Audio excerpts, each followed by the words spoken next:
Hello and welcome to another update video about Bitcoin. On the Bitcoin chart, there is not much movement since yesterday's video. We have the idea that Bitcoin either moved up here in a three-wave move in a wave 4 that could have been completed here on the 17th of June, but since then we haven't really seen any impulsive move to the downside, so the movement looks corrective. So at the moment, it is really not unlikely that Bitcoin will give us another high.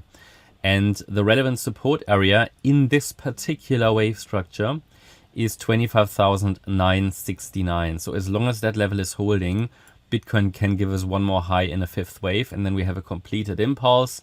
That would indicate we have a 5-wave move up. That would be a wave 1. And if we then see an ABC structure down in a wave 2 to a support area that I will indicate, we could have a breakout setup to the upside, and that Bitcoin already bottomed here because the potential exists. We talked about that. Bitcoin broke basically into our medium-term, long-term support area here and already reversed out of it. You can see how relevant this support area was. Off the lowest point, Bitcoin already rallied around about 6 to 7%. Yeah, and it touched the lower boundary line of that trend channel. Is still in the trend channel, so it hasn't broken out of this channel or wedge pattern. Okay, so from that point of view, we haven't really got crystal clear evidence that an overall bear market low has been formed. What we need to see is 5 waves up, 3 waves down, as explained in previous videos. But the relevant support is 25,969. What happens if price breaks below that level? There will be one more chance for the bulls. At the moment, I don't see any need to change the count on the Ethereum chart. I did change it to this idea that this here was just a leading diagonal in 5 waves, and that already a wave 1 was completed. But in a diagonal, you need to see extended proof, you need to see extended evidence.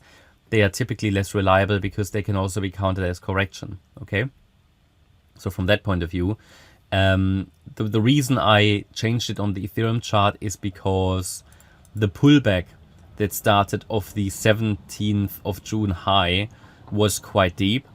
So we had on the Ethereum chart as well an A wave possibly complete, a B wave possibly complete, and the calculation of Fibonacci extensions, the most likely ones, they pointed towards the towards breaking the support level.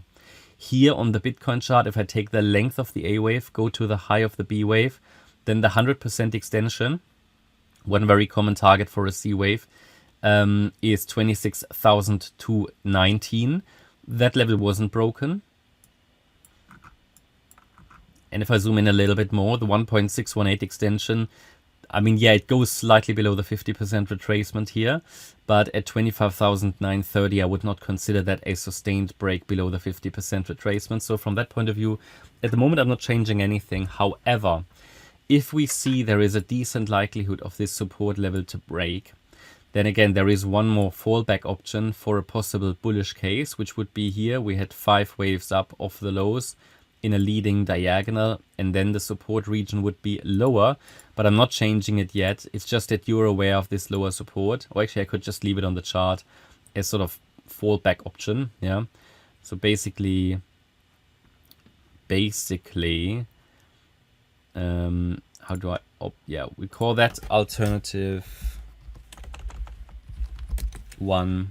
Okay, because this could be in a diagonal, a wave 1, and this could be a 2 going into this support area there. So that is the bullish support should the direct path to the upside fail.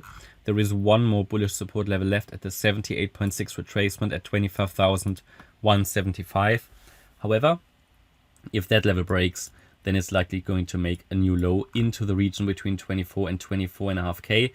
That would then be the last one. Typically what you need to say, or what I need to say, is when we have 2 support areas, then it is often that it might be reasonable to trade for and to calculate risk with regards to the lower one. But at the moment, I have no evidence that the orange support area will break. It's simply to understand, okay, what's the pivot point?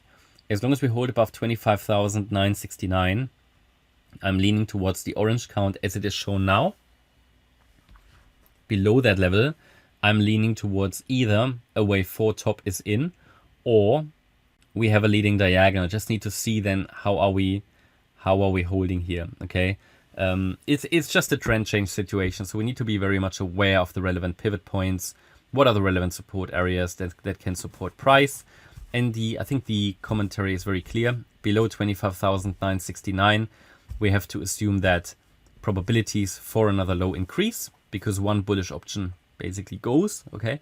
And in the fallback, in the plan B, bullish option support is 25,175, but if the bulls fail to hold a higher low here, then it's likely going to make a new low, okay? So, and then support will be between 24 and 24.5K, and this could be the last one of this entire correction. So it will be interesting. At the moment though, it looks as if this is corrective and could really get one more high. Okay, so I'll keep you updated as soon as, I mean, what is the breakout signal? Breakout signal for me would be a break above the B wave high. So if price can rally above the high of the B wave at 26,700, then that would be a signal it gives us another high. Alright, that's my update about Bitcoin. I hope you liked the update. If you did, please hit the like button, leave a comment and subscribe. And if you really like the content, then please check out the channel membership. Thanks a lot for watching. Bye-bye.